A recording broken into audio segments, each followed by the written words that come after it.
حضور پاک صلی اللہ علیہ وسلم صدیق اکبر رضی اللہ تعالی عنہ اور عمر فاروق رضی اللہ تعالی عنہ احد پہاڑ پر کھڑے ہیں تینوں حضرات، اور زلزلہ آیا۔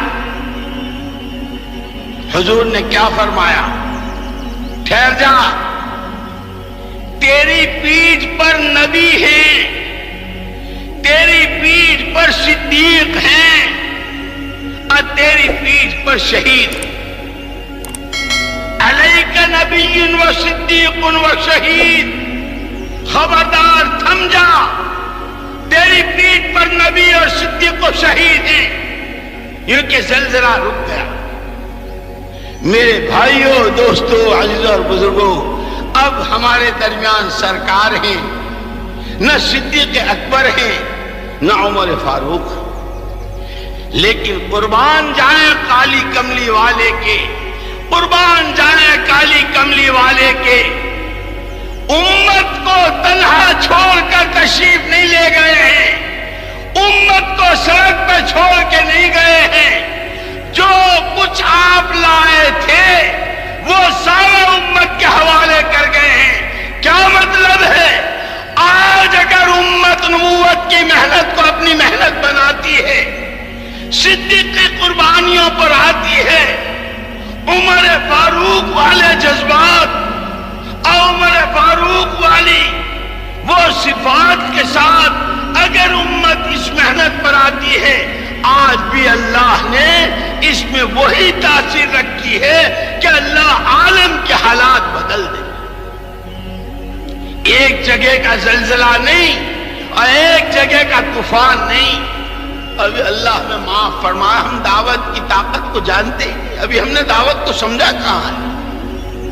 ہم نے حضور کی، حضور پاک صلی اللہ علیہ وسلم والی محنت کو ابھی ہم نے محنت نہیں بنایا ہے۔ ابھی تو اوراد و وظائف کے طور پر کسی کے رشتہ نہیں ہو رہا، جا بیٹا چلے میں چلا جا، اللہ تجھے بہت خوبصورت سی لڑکی دے گا۔ کسی کے نوکری نہیں لگ رہی، کسی کے کوئی روزگار میں برکت نہیں ہو رہی، کسی کا کوئی مریض ہے، یوں کہ اللہ کے راستے میں نکلو گے نبیوں کی طرح دعائیں قبول ہوگی۔ جب جا بیٹا تو چلے میں میرے واسطے دعا کرنا، اللہ تیری دعا۔ ابھی تو ماں کو، بہن کو، بیٹی کو، ملازمت کو، کارخانوں کو، روٹیوں کو، بوٹیوں کو، کوٹھیوں کو، اس کو رونے کو چلے اور 4 مہینے ہو رہے۔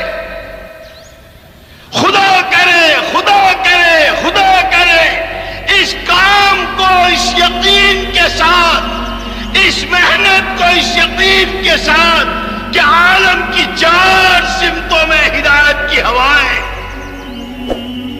عالم کی 4 سمتوں سے ظلم و استبداد کا خاتمہ، اللہ کی رحمتوں کا نزول، انسانوں کی پریشانیوں کا دور ہونا، ہر ایک کا جنت نشان زندگی جینا، اللہ اس محنت کے ذریعے امت کو نصیب فرما دے کہ اس یقین کے ساتھ اس محنت کو کرنا ہے۔ اور اس یقین کے ساتھ جب کریں گے تو پھر اس کے تقاضے، پھر اس کے تقاضے کیسے کہ ملکوں کے بھی، اندرون کے بھی، مقام کے بھی، اپنی مسجد محلے کے بھی، اپنے صوبے ضلع کے بھی، پیدل بھی اور سواری بھی، مردوں کے بھی عورتوں کے بھی، کیونکہ جب یہ معمولی چیز نہیں ہے، دن بھر کی محنت، گلی گلی کوچا کوچا اللہ کی بڑائی بولی جا رہی ہو، اللہ کی قدرت کے تذکرے ہو رہے ہوں، اللہ کی صفات جلالیہ، اللہ کی صفات جمالیہ، جنت اور دوزخ، عذاب اور ثواب، اس کے تذکرے ہو رہے ہوں۔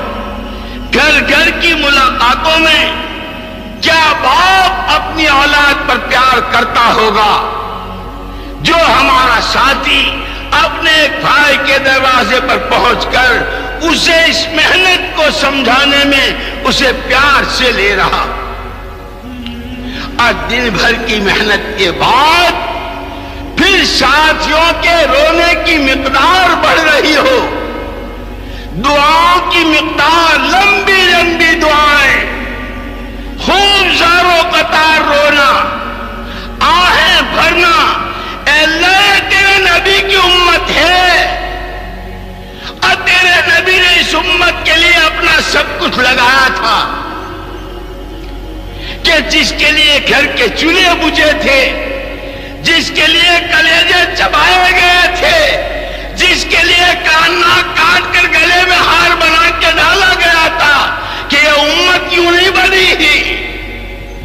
یہ امت محمد صلی اللہ علیہ وسلم کے پیٹ پر پتھروں کے نتیجے میں بنی تھی. کہ ہمارا ہر ساتھی دن بھر کی محنت کے ساتھ راتوں کو امت کے لیے رو رہا ہو، میرے پاس پروردگار کچھ نہیں ہے، یہ تو آنسو ہے.